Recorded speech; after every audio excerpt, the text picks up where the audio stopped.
एक बार एक हंस और हंसिनी हरिद्वार के सुरमय वातावरण से भटकते हुए उजड़े वीरान और रेगिस्तान के इलाके में आ गए। हंसिनी ने हंस को कहा कि ये किस उजड़े इलाके में आ गए हैं? यहाँ ना तो जल है, ना जंगल, न ही ठंडी हवाएं हैं। यहाँ तो हमारा जीना मुश्किल हो जाएगा।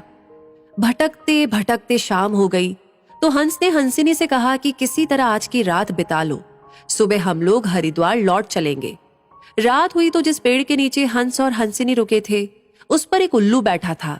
वो जोर से चिल्लाने लगा। हंसिनी ने हंस से कहा, अरे यहाँ तो रात में भी सो नहीं सकते, ये उल्लू चिल्ला रहा है।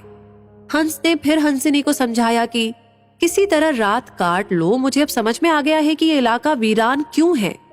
ऐसे उल्लू जिस इलाके में रहेंगे वो तो वीरान और उजड़ा ही रहेगा। पेड़ पर बैठा उल्लू दोनों की बातें सुन रहा था। सुबह हुई, उल्लू नीचे आया और उसने कहा कि हंस भाई, मेरी वजह से आपको रात में तकलीफ हुई, मुझे माफ कर दो। हंस ने कहा, कोई बात नहीं भैया, आपका धन्यवाद। ये कहकर जैसे ही हंस अपनी हंसिनी को लेकर के आगे बढ़ा, पीछे से उल्लू चिल्लाया, अरे हंस, मेरी पत्नी को लेकर कहाँ जा रहे हो? हंस चौंका।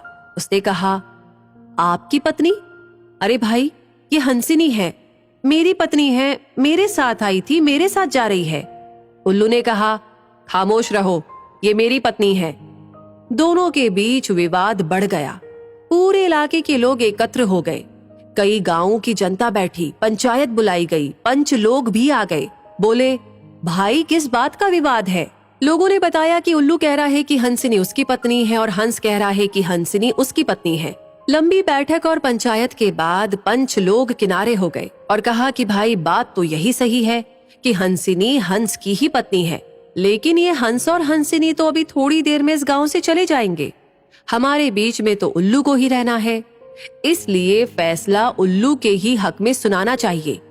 फिर पंचों ने अपना फैसला सुनाया और कहा कि सारे तथ्यों और सबूतों की जांच करने के बाद ये पंचायत इस नतीजे पर पहुंची है कि हंसिनी उल्लू की ही पत्नी है और हंस को तत्काल गांव छोड़ने का हुक्म दिया जाता है। ये सुनते ही हंस हैरान हो गया और रोने, चीखने और चिल्लाने लगा कि पंचायत ने गलत फैसला सुनाया, उल्लू ने मेरी पत्नी ले ली। रोते चीखते जब वो आगे बढ़ने लगा तो उल्लू ने आवाज लगाई, ए मित्र हंस, जरा रुको। हंस ने रोते हुए कहा कि भैया अब क्या करोगे? पत्नी तो तुमने ले ही ली, अब जान भी लोगे क्या? उल्लू ने कहा, नहीं मित्र, ये हंसिनी आप ही की पत्नी है और हमेशा रहेगी। लेकिन कल रात जब मैं चिल्ला रहा था तो आपने अपनी पत्नी से कहा था कि ये इलाका उजड़ा और वीरान इसलिए है क्योंकि यहाँ उल्लू रहता है। मित्र, ये इलाका उजड़ा और वीरान इसलिए नहीं है कि यहाँ उल्लू रहता है। ये इलाका उजड़ा और वीरान इसलिए है क्योंकि यहाँ पर ऐसे पंच रहते हैं जो उल्लुओं के हक में फैसला सुनाते हैं। शायद 65 साल की आजादी के बाद में भी हमारे देश की इस बुरी दशा का मूल कारण यही है कि हमने उम्मीदवार की योग्यता न देखते हुए हमेशा ये हमारी जाति का है, ये हमारी पार्टी का है, इसके आधार पर अपना फैसला उल्लुओं के ही पक्ष में सुनाया है। देश की बदहाली और बुरी हालत के लिए कहीं ना कहीं हम भी जिम्मेदार